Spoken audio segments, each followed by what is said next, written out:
Safety के मामले में मारुति जीरो। तो ये भी एक हम फैमिली के साथ सफ़र कर रहे हैं। सेफ्टी आज के टाइम में हमारा सबसे बड़ा प्लस पॉइंट है कि सेफ्टी होना बहुत ज़रूरी है। देखिए, राम राम भाइयों, आज रिव्यू देने वाला हूँ आपको एस्प्रेसो का। ये CNG fitted, company fitted CNG गाड़ी है। ये इसका देखिए, ये इसका राइट हैंड साइड का प्रोफाइल है।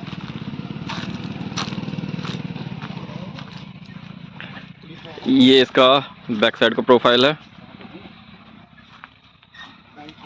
और ये इसका राइट हैंड साइड का प्रोफाइल है। गाड़ी देखने में काफ़ी अच्छी लगती है। मारुति इसको इवन मिनी एसयूवी कह के बेचती थी पहले। गाड़ी में स्पेस ठीक ठाक है। ये इसकी फ्रंट सीट है, ये इसकी बैक साइड की सीट है। स्पेस ठीक है, कोई दिक्कत नहीं है स्पेस में।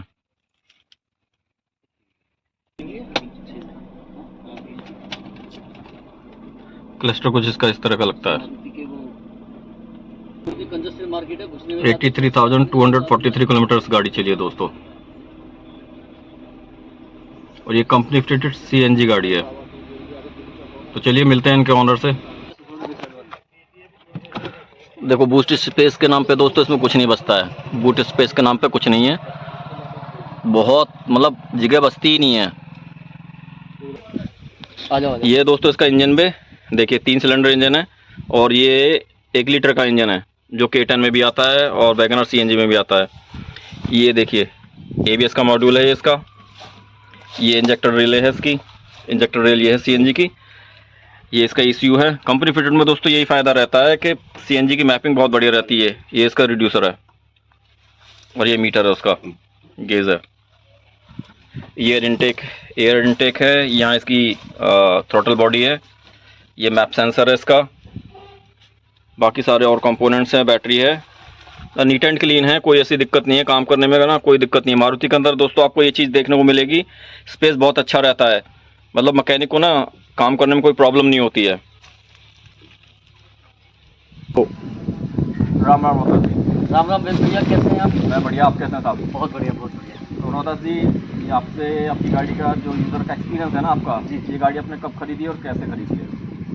ये गाड़ी वैसे मैंने लास्ट नवंबर 2024 में खरीदी थी। हाँ जी। और मैं न्यूली ड्राइवर हूँ, मेरे को चलानी नहीं आती थी, तो मैं एक पुरानी गाड़ी सर्च कर रहा था बेसिकली, ताकि मैं सीख पाऊँ जी। तो मैंने बहुत सारी गाड़ी देखी, ऑल्टो भी देखी, वैगनर भी देखी। हाँ जी। तो मुझको फिर किसी ने रिकमेंड किया कि जब पहली बार आप गाड़ी चलाना सीख रहे हो तो इस गाड़ी का एक ही बहुत बड़ा प्लस पॉइंट है कि जब ड्राइवर इस पर बैठता है तो आगे के बोनेट का अंदाजा आसानी से लगा सकता है, क्योंकि इसका जो बोनेट है, इसका जो बोनेट है प्रॉपर दिखता है, तो आपको मार्जिन का पता चलता है। जैसे मैं फ्रेशर हूँ, मुझको नहीं पता कि कितना मार्जिन है, लेफ्ट राइट कहाँ बचाना है, तो इसका ये एडवांटेज है कि आप इसमें मार्जिन देख के चला सकते हो। और मैंने 10-12 दिन में चलानी सीख ली थी और 5 महीने से मैं इसको यूज़ कर रहा हूँ।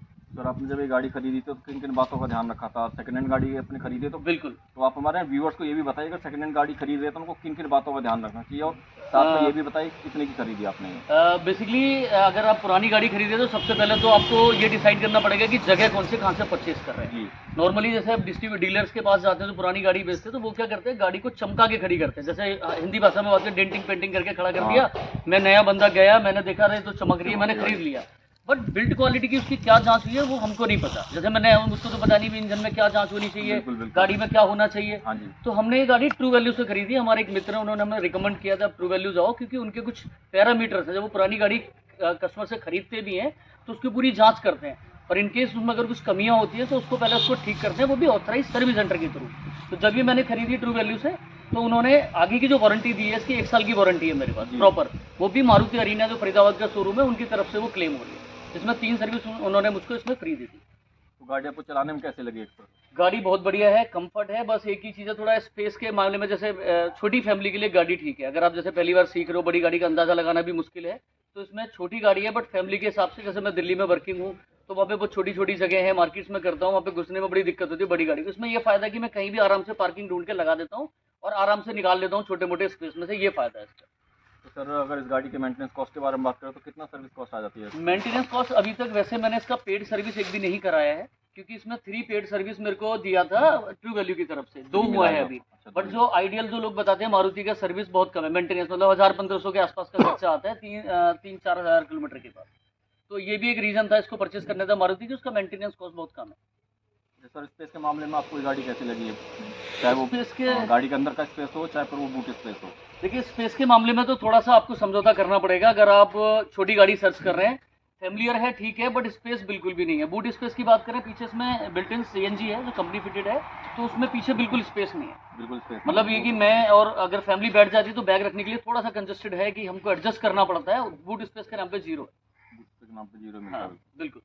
तो गाड़ी का जो स्टेइंग का रिस्पांस है, मतलब जो गाड़ी का टर्निंग रेडियस है, वो कैसा लगा आपको? गाड़ी वो कैसी है? बाकियों के मुकाबले थोड़ा सा हार्ड है।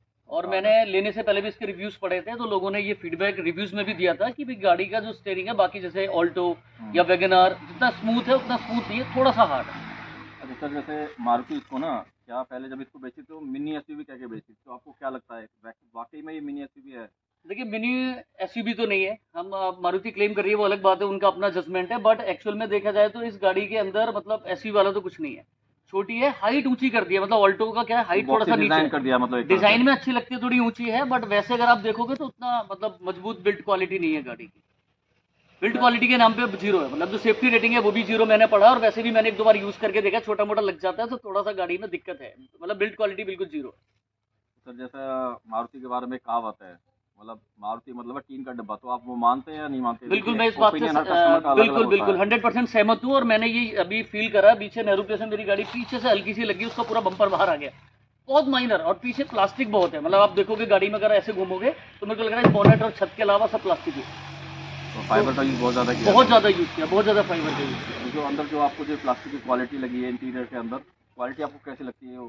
किस तरह की मतलब वो भी quality अप टू अच्छी मार्क खराब नहीं है। अप टू मार्क नहीं वो है। भी अप टू मार्क नहीं है। जिस हिसाब से गाड़ी की कॉस्ट, अगर नई गाड़ी अगर मैं लेता हूँ सीएनजी फिटेड, तो आई थिंक 7 लाख के आसपास की है। बट 7 लाख के आसपास से वो बिल्ड क्वालिटी इसके अंदर नहीं है। ये जब शुरू में आई, लोगों ने शुरू में सिर्फ छोटी फैमिली के जैसे नैनो बिकी, उस हिसाब से लोगों ने इसको थोड़ा पसंद किया, बट उतना लंबे समय तक वो टिक नहीं पाया। अभी अगर आप देखो एस्प्रेसो का मैन्युफैक्चरिंग नहीं है ना मारुति के पास, नई गाड़ी नहीं आ रही है।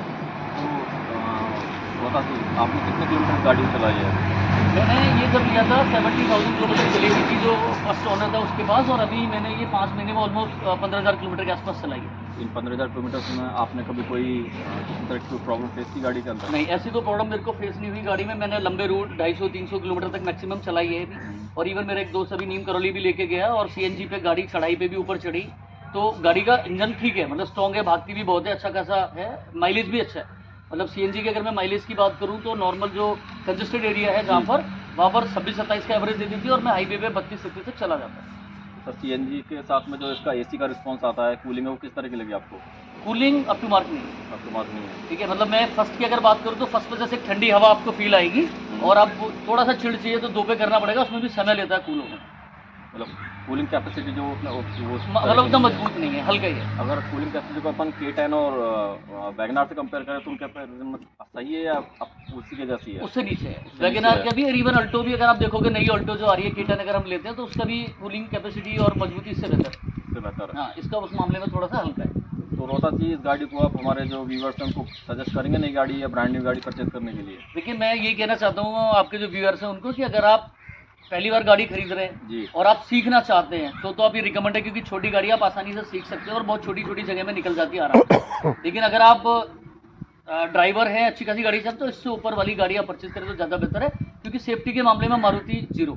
तो ये भी एक हम फैमिली के साथ सफ़र कर रहे हैं, सेफ्टी आज के टाइम में हमारा सबसे बड़ा प्लस पॉइंट है कि सेफ्टी होना बहुत जरूरी है। देखिए आजकल रोहतास से क्या होता है, ये तो आप भी जानते हैं, आजकल हम लोग क्या है, एक मेंटलिटी हो गई है क्या सेफ्टी के बारे में सोचते हैं हम लोग। क्या है, मारुति शुरू से देखता है तो हमेशा क्या देखते हैं, माइलेज कितना आना चाहिए, गाड़ी के वजन, उसकी कैपेसिटी क्या है, मारुति मतलब गाड़ी की मेंटेन कॉस्ट, इन सबको देखा जाता है। हम सेफ्टी पे कभी ध्यान ही नहीं देते हैं। और दोस्तों एक और बात आपको बता देना चाहता हूँ, गाड़ी की जो बिल्ड क्वालिटी है, हालांकि बहुत सारे यूट्यूबर्स ये कहते हैं बिल्ड क्वालिटी से कुछ नहीं होता, उसके अंदर जो हमारी सेफ्टी की चीज़ें हैं, इंस्ट्रूमेंट जो लगे हैं, सेफ्टी से इक्विपमेंट लगे हैं, उससे बहुत कुछ फर्क पड़ता है। मगर जो टीन की क्वालिटी है, पर जिसको हम चद्दर कहते हैं, इस चद्दर के गेज से भी बहुत फर्क पड़ता है। बिल्कुल फर्क पड़ता है। आप मैं आपकी बात से बिल्कुल सहमत हूँ। देखिए माइलेज की बात अलग है, आप माइलेज क्या, जान है तो जहान है। बिल्कुल सर। आप ये हल्की गाड़ी लेके चला रहे हैं, हाईवे पे 100 की स्पीड में चल रही है, हल्का सा भी क्या हो जाए पूरी गाड़ी बेंड हो जाएगी।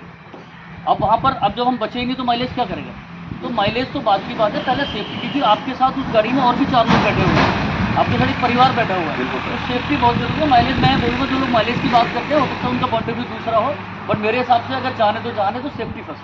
पहले आप आपको रेटिंग देना चाहिए गाड़ी की मजबूती कितनी है, क्योंकि आप अपनी फैमिली के साथ उसको ड्राइव कर रहे हैं, बहुत लंबे समय तक, लंबी दूर तक जा रहे हैं, हाईवे पे भी चला रहे हैं, तो रिस्क है थोड़ा।